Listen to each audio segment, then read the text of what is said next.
How important are good relationships in our lives? Today would be about alignment, about communication, about staying connected even when life gets busy. But building a business while staying connected at home is harder than anybody realizes.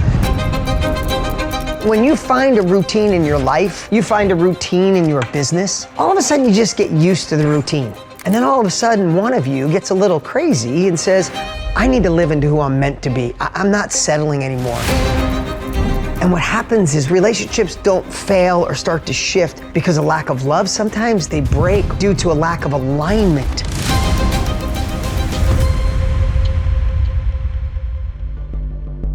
Here's some questions to ask. Before chasing that next level, when you have the idea, ask yourself this: are we aligned on where we're going? That means, are we aligned on our values? Are we aligned on the vision of where we want to go? Then do we have shared expectations, shared gratitude, shared desire, shared goals? When you push for another level, the people around you, as Trent Shelton said, they don't have your vision. They don't have your prescription on where you want to go. True? Even though they love you, they care about you. But if they don't have your vision, they might not be able to see what you see. And therefore you don't have identical dreams. And that's okay. You should have different dreams, different goals, but a shared direction, a shared outcome, and how you could do it walking alongside of each other. I'm gonna be really honest here. I went through a divorce, and I'm not an advocate of divorce, and I'm sure I was more at fault. I've been a crazy entrepreneur running away from watching my parents struggle financially, running away from getting evicted from the trailer we lived in and have to move in with grandma. I ran so hard from that when I got traction, I just used to think, hey, this relationship's not working out because you can't keep up with me. I look back and I'm embarrassed of that way of thinking. I didn't share my visions. I didn't share alignment. I didn't help others see the path that I was on. Once you talk about alignment, you can't just talk about it once. You got to revisit it. Maybe you put it on the calendar once a month and you want to share that on a regular basis. And then you could, maybe talk about what kind of life are we building with this shared vision? What season are we in right now? That's a really good question. Like if you take it like a farmer, let's say you have a dream of $250,000 a year impacting others by sharing what you know. And that's a big dream, and you align with your spouse on that dream. But they see you, and it's like the farmer who's just cutting down the trees and plowing up the dirt. They're like, well, wait, I thought you were going here. It's like, no, but before I plant, before it grows, and before I could harvest, I want to tell you, I'm going to go through a rough time of cutting down the trees and planting. It's a lot of work, and we might not see something at first. Like, oh, that's the season you're in. And then all of a sudden, you're online, you got your course or your coaching done, you're moving, you got your first sale. They're like, hey, where's the 250 grand a year? Say, hey, the fruit just got ripe. It's finally here. Give me a minute. It's not even harvest season yet. Give me a minute, right? Think how silly this conversation is, but how much it would solve. So if they know what season you're in, that means when you get to harvest season, when the business is working, when the money's coming in and the impact's happening, they'll respect you even more for the different seasons you had to go through. The seasons changed and alignment must evolve with it so everybody's on the same page. Who's been in a relationship in their life where they feel like because of the path you chose, you're growing faster than they are? Or maybe you felt they were a little stuck. Uneven growth creates tension. And if one business scale, maybe one income grows, maybe even one of your visions expand, resentment can grow.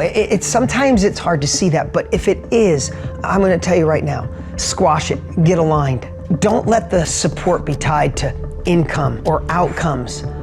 Let the support just be created based on goals, desires, and dreams. Roles can differ, impact can differ, income can differ, but respect cannot. And sometimes we don't realize that we might be diminishing or make it less important of what our significant other does.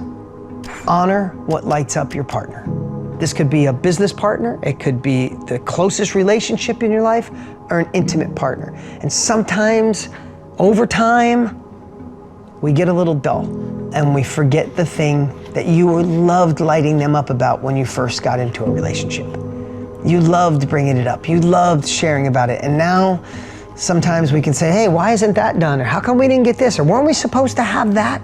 And we forget that we could say those things in between lighting up your partner for the things that actually lights them up. And if it's different than what lights you up, even better, because then maybe you could see through their lens on why it's so important to them.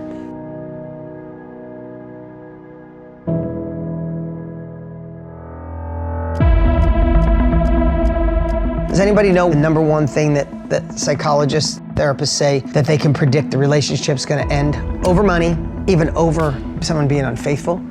It's resentment. It's this built resentment that you don't even see coming, because resentment doesn't build overnight. Resentment builds quietly. Unspoken expectations, assumed responsibilities. I thought you were gonna do that. Why didn't you? I mean, that's on you. You should be doing that. Right? Silent scorekeeping. Man, I do all this, I pay the bills, and they don't. Or while you're out working, I have 3 kids at home plus juggling a job, and you don't. You don't even see these things coming. And here's what I'd say, if it's there in any of your relationship, man, today's the day to communicate.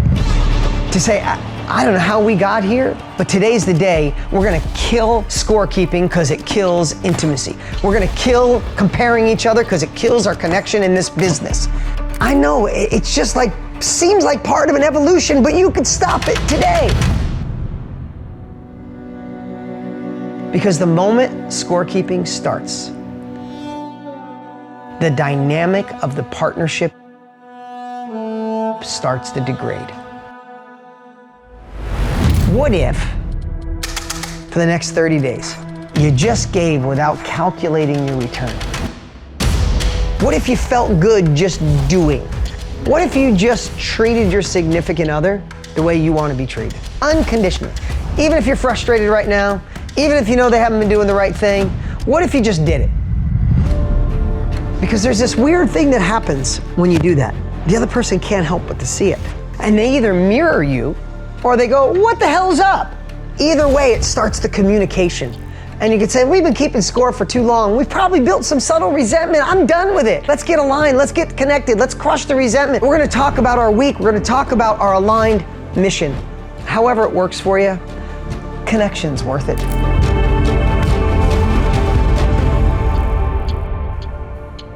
What if we chose connection over ego? Somebody said to me once, maturity is apologizing without getting defensive. Remember this too, ambition is attractive. But if we're being ambitious, we have to make sure we're also not neglectful. So we have to be ambitious, hope our significant other is ambitious, but without being neglectful. You have no excuse to be neglectful, because sometimes it's just a check-in. It's a text, it's a breakfast, it's a hug, it's a thank you. Because if your professional life gets your best energy, and your partner or business partner or significant other gets what's left, well, I think you can predict where that end result will be, right? Success at home fuels and stabilizes success everywhere. What about getting curious again about your significant other? Rather than, man, how was your day? Awesome, glad it was good. Listen longer without opening up your mouth. You gotta stay genuinely interested. When you're in the middle of the conversation and your wife or your significant other's talking to you and you look down at your phone quick. Just turn the thing over. Raise your hand if you'd like to share something. Give it up for Richard Hart, everybody. Now, I'm not in a relationship right now. I committed to a relationship with myself. I love it. I had to commit back to me in order for me to then be able to give the best of me to someone else. When we don't have connection, we become isolated. And with isolation, that leads to mental health issues and addiction. The opposite of addiction is connection. When I went through a divorce, I knew the relationship was over, but I never wanted to do that with my children. Because I had been through so many divorces as a child, I felt like I could never do that to my kids. I say that because that evolved into a place where it seems like you are. I went through a divorce and I said, I'm just gonna be a great dad and I'm gonna work on me. When I stopped worrying about if I could bring someone in my life that could fulfill me, and I worked on who I was and what the man I needed to become, my wife showed up. And she was everything that I had ever envisioned in my life. And there's no way that woman would have showed up if I didn't do the work. your session today kind of made me think a lot about my own situation. It's true, when a person wants to evolve, the other person has no interest on moving forward. It's hard to achieve things by yourself without having a partner that appreciates. And the hardest one is that it's the most common thing I've heard is one partner is inspired to live into their best self and the other one just doesn't get it. And then when they don't get it, instead of saying, hey, go do your thing, it almost feels negative, like they're looking down upon you for the dreams and goals that you have.